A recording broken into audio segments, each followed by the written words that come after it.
Pedro Arrupe was born in the Basque region of Spain in 1907.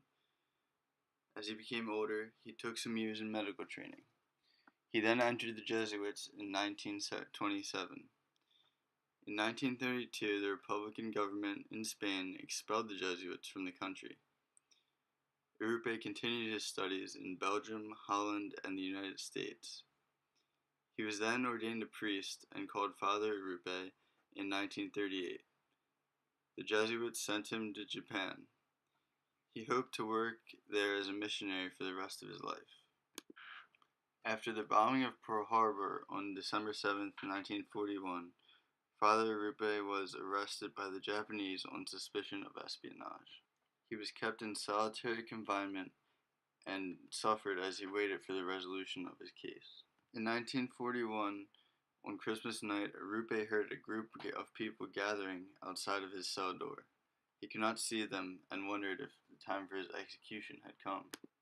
It was a group of fellow Christians who decided to come out and sing Christmas carols by his door.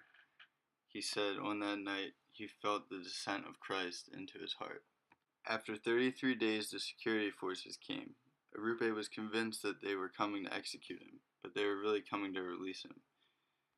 The experience of his captivity filled him with a deep inner calm founded on a radical trust in God. A quote by Father Arrupe is, "Only by being a man or woman for others does one become fully human." I chose this quote because it's basically the same motto we have here at Loyola, which is becoming a man for others.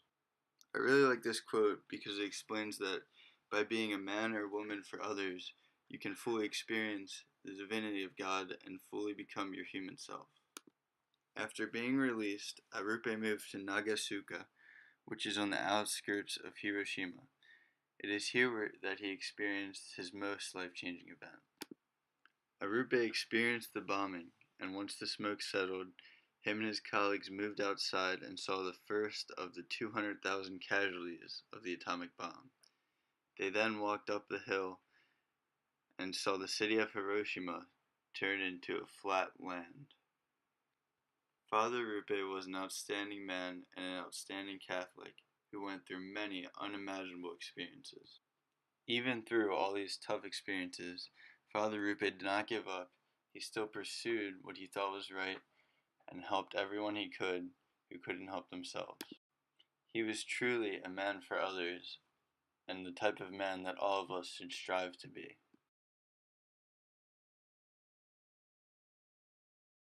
Arrupe lived the first principle and foundation because he devoted his life to helping others that were harmed during the first atomic bomb that fell in Japan. He felt that this is what God was calling him to do, and he decided that this is how he would come to know, love, and serve God. He used the created world to help us by using his medical education he got before he joined the Jesuits to help the poor people in Japan. Finally, Arrupe had to remain indifferent when dealing with the very poor people he helped in the slums of Latin America.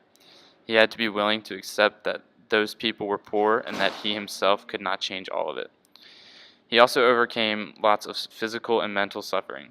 As Chris already stated, he was kept in solitary confinement after the bombing of Pearl Harbor, and he struggled emotionally when he celebrated the Mass in the suburban slum in Latin America. He saw the attentiveness and respect they gave him, and he watched them cry as he distributed communion. He was deeply affected by this, and later in his life, he decided to work towards helping the poor more. Arrupe sought the Magus by having a relentless devotion to helping the poor and injured after his experience in Japan and the Latin American slums.